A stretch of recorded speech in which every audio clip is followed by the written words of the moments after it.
O sistema reprodutor feminino é desenvolvido para produzir gametas e hormônios e para abrigar o embrião, que se desenvolve formando o feto e gerando um novo indivíduo. Caso não ocorra a fecundação, ocorre a menstruação. Fazem parte do sistema reprodutor feminino os órgãos internos, como os ovários, as tubas uterinas, o útero e a vagina. Os órgãos externos, como a vulva, constituída pelos grandes e pequenos lábios, e pelo clitóris. E os órgãos acessórios, como a mama. Os ovários se comunicam com o útero por meio das tubas uterinas, dispostas lateralmente a ele. Cada tubo é um canal com interior constituído de células ciliadas. Os ovários são as gônadas femininas, responsáveis pela produção dos ovócitos e dos hormônios femininos, como o estrogênio e a progesterona. A mulher tem dois ovários, que são órgãos pequenos dispostos paralelamente ao útero. Os ovários se comunicam com o útero por meio das tubas uterinas, dispostas lateralmente a ele. Cada tuba é um canal interior constituído de ciliadas, que impulsionam o ovócito dos ovários em direção ao útero. Periodicamente, cada ovário elimina um ovócito secundário para a tuba uterina mais próxima. O útero é um órgão com cavidade interna recoberta pelo endométrio, rico em glândulas e vasos sanguíneos.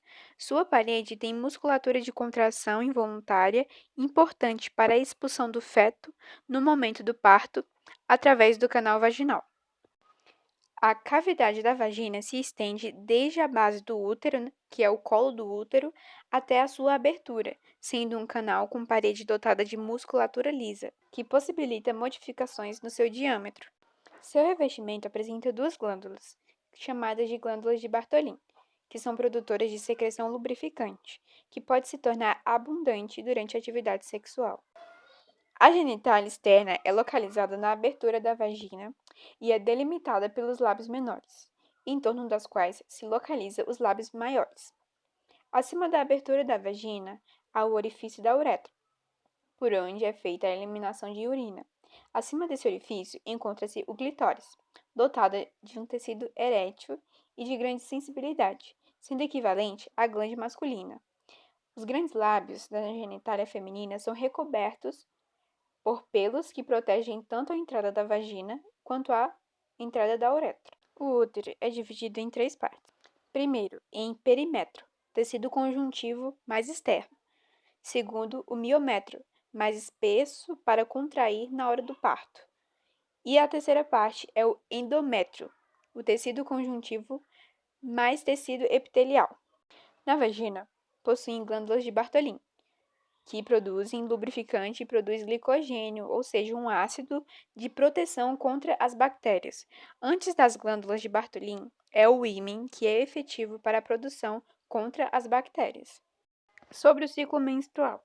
O ciclo menstrual é o processo que ocorre com as mulheres desde a menarca, que é a primeira menstruação, até a menopausa, que é o processo de encerramento do ciclo, no qual há alterações fisiológicas ocasionadas por altas e baixas nas taxas hormonais. Cada ciclo dura cerca de 28 dias.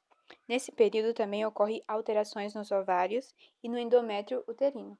O primeiro dia do ciclo corresponde ao início do fluxo menstrual, que perdura por alguns dias.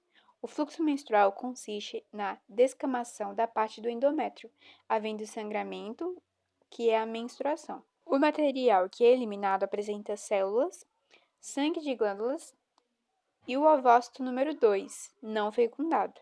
Em torno do 14º dia do ciclo menstrual ocorre a chamada ovulação, que é a liberação do ovócito número 2. Os dias que antecedem a liberação do ovócito, assim como os dias posteriores, fazem parte do período em que a mulher está fértil e apresenta chances de engravidar, caso ocorra ato sexual desprotegido ou contato da vagina com o esperma. Ao longo dos dias posteriores à ovulação, o endométrio vai se tornando mais espesso, estimulado por hormônios ovarianos. Caso ocorra a fecundação, forma-se um embrião, que se aloja no endométrio. Sem a fecundação, parte do endométrio se desprende, ocorrendo a menstruação. Os ovários apresentam uma região cortical mais externa e outra medular, mais interna. Na região cortical encontra-se os ovócitos número 1, que em cada ciclo menstrual passam por um processo de maturação, resultando na liberação de um ovócito número 2.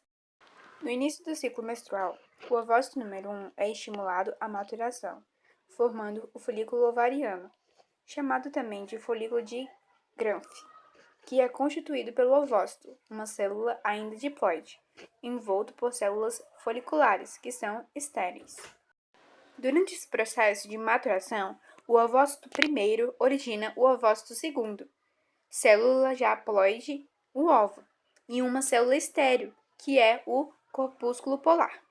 Com o desenvolvimento das células foliculares, o folículo se rompe e libera o ovócito número 2 de seu interior, caracterizando a ovulação. As células foliculares remanescentes convertem-se no corpo lúteo, ou corpo amarelo, responsável pela produção de hormônios que mantêm uma suposta gravidez.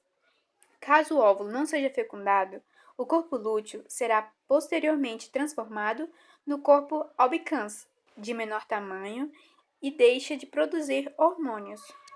A hipófise anterior regula a atividade dos ovários por meio de duas gonadotrofinas, os hormônios FSH, que são os hormônios folículo-estimulante, e o LH, que é o hormônio luteinizante.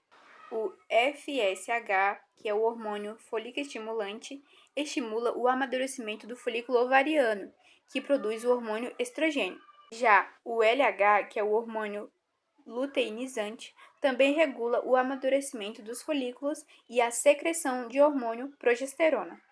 O ciclo menstrual é resultado da secreção alternada desses hormônios e dos hormônios ovarianos, que é o estrogênio e a progesterona. Durante o ciclo menstrual, os níveis de todos esses hormônios variam, acarretando alterações no folículo e no endométrio.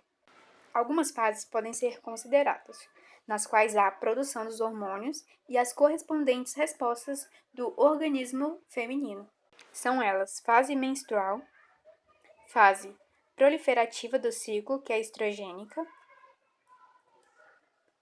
fase secretora do ciclo, lútea, fase pré-menstrual e a queda dos níveis de progesterona e estrogênio. A fase pré-menstrual é no início do ciclo menstrual. A hipófise secreta maiores quantidades de FSH, que é o hormônio folículo-estimulante, o hormônio que promove o crescimento de folículos nos ovários, acarretando considerável secreção de estrogênio. A fase proliferativa do ciclo, estrogênica, que é a grande quantidade de estrogênio que inibe a secreção de FSH, que é o hormônio folículo-estimulante, pela hipófise, por meio de um processo de feedback negativo. Com o forte declínio na produção do hormônio folículo-estimulante, há novamente o estímulo à liberação de grandes quantidades do hormônio luteinizante e do hormônio folículo-estimulante. Nesse momento, os níveis de estrogênio diminuem. O aumento súbito da secreção do hormônio folículo-estimulante e do hormônio luteinizante provoca o rápido desenvolvimento final de um dos folículos ovarianos e assim sua ruptura. É assim que ocorre a ovulação. Fase secretora do ciclo, ou fase lútea. É a fase em que o corpo lúteo, resultante do folículo, inicia a produção de grandes quantidades de progesterona e estrogênio, os quais atuam no endométrio, provocando seu espessamento. O estrogênio estimula a proliferação das células do endométrio e a progesterona prepara o útero para receber um embrião, determinando o aumento da vascularização e da quantidade de glândulas do endométrio. Novamente, os dois hormônios inibem a hipófise, diminuindo a taxa de secreção dos hormônios folículo-estimulante e luteinizante. A fase pré-menstrual é a queda nas taxas do hormônio FSH, que é o hormônio folículo-estimulante, e do hormônio luteinizante, que é o LH, que provoca a involução do corpo lúteo, de modo que a secreção de estrogênio e de progesterona cai para níveis muito baixos. Nesse momento ocorre a menstruação. Com a queda nos níveis de progesterona e de estrogênio, a hipófise, que estava inibida, inicia novamente a secreção de hormônio folico-estimulante, que é o FSH, começando assim um novo ciclo.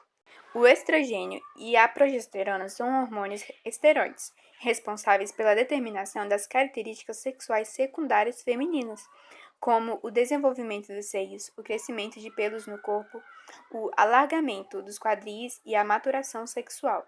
Os hormônios ovarianos são sintetizantes a partir da puberdade, provocando modificações profundas no organismo. A mulher inicia seus ciclos menstruais com a menarca e a partir dela torna-se capaz de gerar descendentes. Últimas informações básicas sobre o sistema genital feminino. O útero é um órgão muscular e é oco.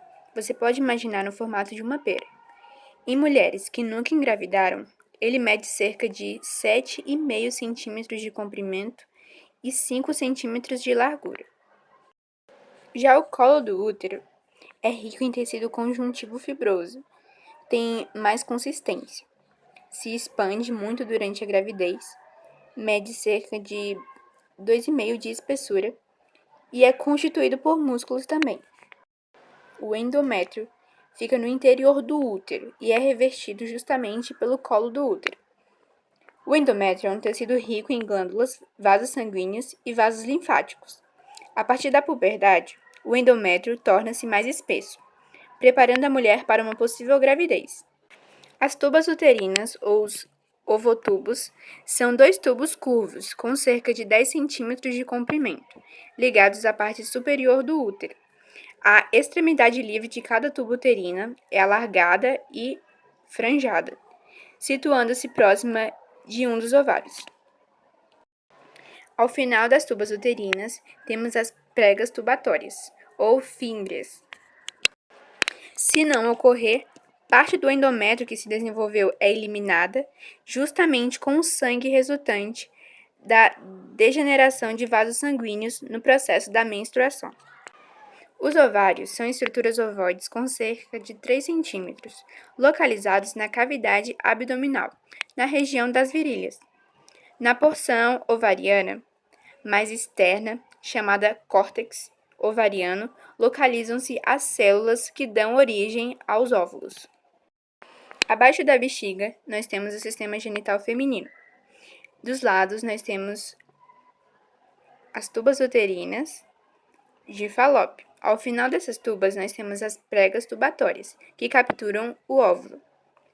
Abaixo da tuba uterina, nós temos os óvulos, que são ligados através do ligamento próprio do ovário.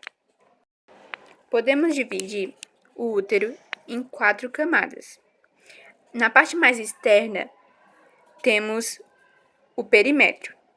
O perimétrio reveste o miométrio. O miométrio reveste o endométrio. E o endométrio reveste a parte mais interna do útero, o corpo do útero. Abaixo do útero, nós temos o colo do útero. E abaixo do colo do útero, nós temos a vagina. A vagina é composta por clitóris, lábios maiores, lábios menores, abertura da uretra, vesículo vaginal e o ânus.